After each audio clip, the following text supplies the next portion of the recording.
దీపాదారి సావిత్రిబాయి పూలే. ఆమె జయంతి సందర్భంగా ప్రస్తుతం గతంలో బీసీల ఆర్థిక, సామాజిక, రాజకీయ స్థితిగతులను ఒకసారి అవలోకనం చేసుకుందాం. వర్తమానంలో సోయి తెచ్చుకున్న బీసీలు ఈ దేశ ముఖ చిత్రంగా సావిత్రిబాయి జ్యోతిబా పూలే ముఖ చిత్రాన్ని ముద్రించాలని డిమాండ్ చేస్తున్నారు. టీచర్స్ డేను జనవరి 3న సావిత్రిబాయి పుట్టినరోజు నాడు నిర్వహించాలని కోరుతున్నారు. ఇవి న్యాయమైన డిమాండ్లు. ఎందుకంటే విద్య ద్వారానే సమాజంలో మెరుగైన మార్పు వస్తుందని భావించి చదువు చెప్పడం ఒక ఉద్యమంగా నిర్వహించింది పూలే దంపతులు. అంతేకాదు తర్కబద్ధంగా హేతువుకు నిలబడే విధంగా సత్యశోధ కార్యకలాపాలు నిర్వహించి దార్శనికులుగా నిలిచారు. ఇవాళ త్యాగానికి, నిస్వార్థ సేవకు, ఉద్యమానికి, అభ్యుదయానికి, ప్రశ్నకు పర్యాయ పదాలుగా నిలిచిన సావిత్రిబాయి పూలే దంపతులు ఈ దేశ ముఖ చిత్రంగా ఉండాలి. ముఖ చిత్రం అంటే వారి గురించి ప్రజలందరికీ తెలియాలి. దేశంలో అన్ని రాష్ట్రాల రాజధానుల్లో ఈ దంపతుల గొప్పదనాన్ని తెలియజెప్పే విధంగా శాశ్వత సామాజిక సాంస్కృతిక కేంద్రాలను ఏర్పాటు చేయాలి. చట్టసభల్లో బీసీలకు రిజర్వేషన్లు కల్పిస్తూ చట్ట సవరణ చేయాలి. దేశ బడ్జెట్ను జనాభా దామాషాలో బీసీల అభ్యున్నతికి కేటాయించాలి. కాంట్రాక్టుల్లోనూ వాటా ఉండాలి. అందరికీ ఒకే రకమైన విద్య అందుబాటులో ఉండాలి. బీసీ సప్లాన్ని అమలు చేయాలి. కులగణన చేసి ఏ కులం వారు ఎంతున్నారో వారి సామాజిక, ఆర్థిక, రాజకీయ స్థితిగతులు ఏమిటో లెక్కగట్టి వారి అభ్యున్నతికి ప్రణాళికలు సిద్ధం చేయాలి. ప్రత్యేక డేటా బ్యాంకును తయారు చేయాలి. ఈ దేశంలో 10-12% అగ్రకులాల వారిదే కాదు, బీసీలది కూడా అని భరోసా కల్పించాలి. ఇవాళ మెడికల్ సీట్లు మొదలు లోక్సభ సీట్ల వరకు అన్నిట్లోనూ అన్యాయమే జరుగుతున్నది. దీనికి ప్రధాన కారణం బీసీల్లో అనైక్యత. ఈ అనైక్యతే పాలకుల నిర్లిప్తతకు కారణం. బహుజనులు సంఘటితం కావడానికి సావిత్రిబాయి పూలే లాంటి జీవిత చరిత్రలు ఒక చోదక శక్తిగా పనిచేస్తాయి. చరిత్ర నుంచి స్ఫూర్తి పొందుతాము. ఆ స్ఫూర్తి చరిత్రను తిరగరాయిస్తుంది. జ్యోతిబా పూలే, సావిత్రిబాయి పూలే, నారాయణ గురు, కుమరన్ హసన్, గాజుల లక్ష్మీ నరసింహశెట్టి, పార్థసారథి నాయుడు, పెరియార్ రామస్వామి నాయకర్, పిటి త్యాగరాయ శెట్టి, కామరాజ నాడర్, అన్నాదొరై, కరుణానిధి, సామినేని ముద్ద నరసింహన్ నాయుడు, గౌతులచ్చన్న, ప్రగడకోటయ్య, కొండా లక్ష్మణ్ బాపూజీ, బొమ్మగాని ధర్మభిక్షం, బొజ్జం నరసింహులు, సంగెం లక్ష్మీబాయి తదితరుల పోరాటాలు, త్యాగాలు మనకు ఘనచరిత్ర ఉన్నదని తేల్చి చెబుతున్నాయి. అయితే ఈ ఘనచరిత్రను అగ్ర కులాలు, వారి కనుసన్నల్లో నడిచే ప్రభుత్వాలు పట్టించుకోవు. అందుకు బహుజన సోయితో ఐక్యమత్యంగా ఉద్యమాలు చేయాల్సిన సందర్భం ఇది. రాజ్యసభ, లోక్సభ లాబీల్లో, హౌస్ కమిటీల్లో, ఆర్కైవ్స్, సెంట్రల్ హాల్లో ఎంతోమంది విగ్రహాలు, తైలవర్ణాల చిత్రాలు ఉన్నాయి. ఆఖరికి వీర సావర్కర్, శ్యామ్ ప్రసాద్ ముఖర్జీ లాంటి హిందుత్వ ఐడియాలజీని ప్రచారం చేసిన వారి చిత్రాలు కూడా అక్కడ ఉన్నాయి. అలాగే రాజారాం మోహన్ రాయ్, సరోజిని నాయుడు బొమ్మలు ఉన్నాయి.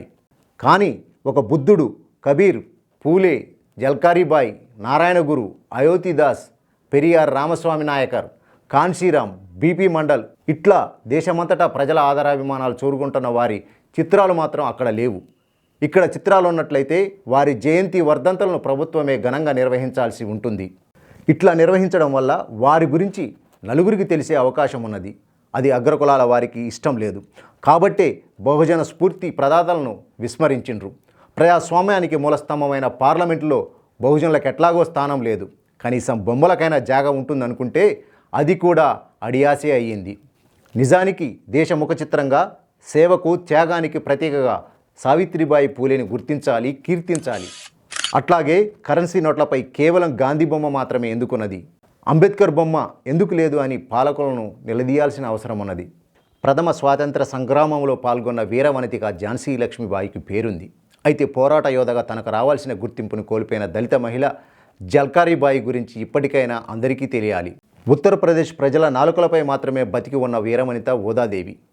ప్రథమ స్వాతంత్ర సంగ్రామంలో పాల్గొన్నది. ఆమెకు కూడా తగిన గుర్తింపు దక్కలేదు. ఈ విస్మృతిని శాశ్వతం చేసేందుకు గాను ఇటీవల కేంద్ర ప్రభుత్వం 12,000 ఏండ్ల చరిత్రను పునర్మించేందుకు ఒక కమిటీని నియమించింది. ఈ కమిటీలో కేవలం బ్రాహ్మణులు, అది ఉత్తరాది వాళ్ళు మాత్రమే ఉన్నారు. అంటే మళ్ళీ పీష్వాల పాలనకు తెరలేవని ఉన్నది. ఇప్పటికే భారత రాజ్యాంగ స్థానంలో మనుస్మృతిని ప్రవేశపెట్టాలని కొందరు మతోన్మాదులు డిమాండ్ చేస్తున్నారు. ఈ కొత్త కమిటీ అత్యంత గోప్యంగా పనిచేస్తున్నది. మొన్న సెప్టెంబర్లో లోక్సభ క్వశ్చన్ అవర్లో కేంద్ర మంత్రి ప్రహ్లాద్ పటేల్ బహిరంగపరిచినంత వరకు ఈ విషయం ఎవరికీ తెలియదు. ఇట్లా బ్రాహ్మణులు రాసే చరిత్రలో బహుజనులకు ఖచ్చితంగా న్యాయమైన స్థానం దక్కదు.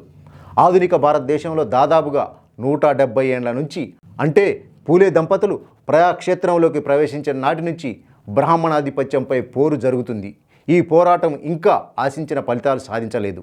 ఈ ఆధిపత్యాల వల్ల ఇవాళ భారత రాజ్యాంగం, ప్రజాస్వామ్యం, నైతిక విలువలు, మానవ హక్కులు, ఎన్నికలు, జ్యుడిషియరీ, ఎగ్జిక్యూటివ్, మీడియా దేనికి విలువ లేకుండా పోయింది. దేశ ప్రజాస్వామ్య భవనం స్వేచ్ఛ, సమానత్వం, సౌభ్రాతృత్వం అనే భావనల పునాదులపై నిలబడి ఉన్నది. దీన్ని మతోన్మాదులు వారికి అండగా నిలిచే బ్రాహ్మణాధిపత్యం శిథిలావస్థకు తీసుకొచ్చింది. ఈ శిథిల సౌధాన్ని పునాదుల నుంచి పునర్నిర్మించాలంటే లౌకిక భావనలు, సేవా తత్పరత, విద్యావశ్యకత అవసరాన్ని ఘంటాపదంగా చెప్పాలి. హింస, మనువాద బ్రాహ్మణాధిపత్యాలను నిరసిస్తూ ప్రజలను చైతన్యపరచాలి. ఇందుకు స్ఫూర్తి పూలే దంపతుల నుంచి స్వీకరించాలి. అయితే ఇంకా చరిత్ర పుటల్లో ఎలాంటి గుర్తింపు, గౌరవానికి నోచుకొని బహుజనులు ఎందరో ఉన్నారు. వారిని సైతం స్మరించుకోవాలి. నిజానికి చరిత్రలో బహుజన యోధులకు, వీర వనితలకు, సామాజిక ఉద్యమకారులకు, స్ఫూర్తి ప్రదాతలకు చరిత్రలో న్యాయమైన స్థానం దొరకలేదు. కాదు బ్రాహ్మణాధిపత్యం దొరకకోకుండా చేసింది. ఇట్లా మనకు తెలియకుండా చేసిన మన చరిత్రను మనమే నిర్మించుకోవాలి. విస్మృతి నుంచి ఎరుకలోకి తీసుకురావాలి. మన కోసం తమ సర్వస్వం త్యాగం చేసి నిస్వార్థంగా ఉద్యమ స్ఫూర్తితో భౌతిక దాడులకు సైతం వెరవకుండా పనిచేసిన వారిని తలుచుకోవాలి, తలకెత్తుకోవాలి. అట్లాంటి విస్మరణకు గురైన వారిలో ముందుగా స్మరించుకోవాల్సిన దీపాదారి, దార్శనిక మహిళ సావిత్రిబాయి పూలే.